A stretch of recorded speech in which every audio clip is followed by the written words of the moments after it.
Jika sebuah sistem komunikasi militer terus mengirim suara selama puluhan tahun tanpa henti, maka pertanyaannya bukan lagi kenapa dia aktif, tapi apa yang terjadi jika sistem itu berhenti.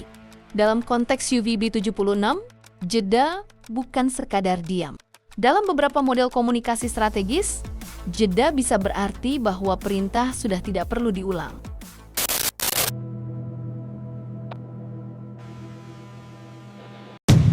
Sejak akhir tahun 1970-an, sebuah frekuensi pendek sekitar 4.625 kHz terus memancarkan suara dengungan berulang.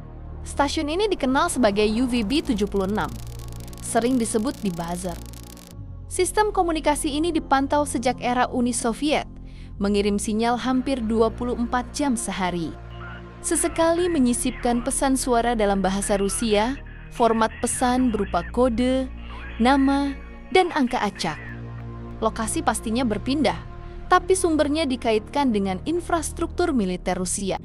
Yang konsisten hanya satu, sinyalnya tidak pernah benar-benar berhenti.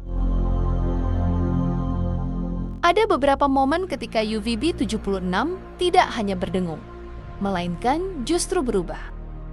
Pada tahun 2010, siaran berpindah lokasi, terdengar suara langkah kaki, pintu terbuka, bahkan percakapan yang tidak disengaja.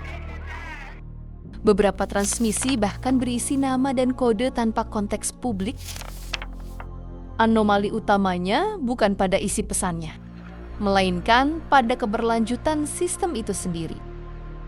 Kenapa sebuah frekuensi harus aktif terus-menerus selama puluhan tahun? Kenapa tidak dimatikan saat tidak digunakan?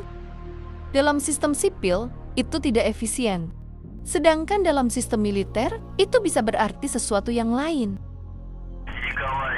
Dalam doktrin komunikasi militer, ada konsep yang disebut sebagai continuous signal, yang berarti status aman. Selama sinyal ada, sistem dianggap normal.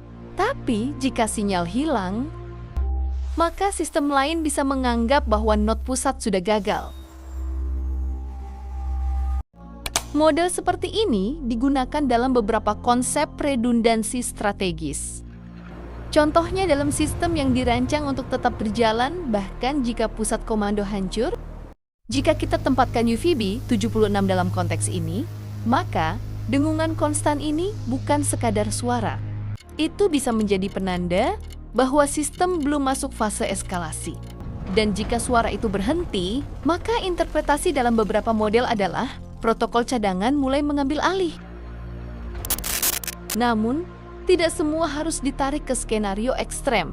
Ada penjelasan yang lebih sederhana. UVB-76 bisa jadi hanya penanda frekuensi aktif. Digunakan untuk menjaga channel tetap terbuka atau sebagai sistem komunikasi cadangan konvensional. Anomali seperti suara latar bisa dijelaskan sebagai kebocoran teknis. Dan keberlanjutan siaran bisa jadi hanya bagian dari prosedur lama yang tidak pernah diperbarui. Artinya, tidak ada bukti publik bahwa UVB-76 terhubung langsung ke sistem eskalasi nuklir. Tapi satu hal tetap tidak berubah.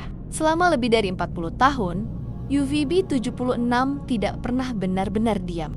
Dan dalam sistem militer, sesuatu yang dipertahankan selama itu biasanya bukan kebetulan.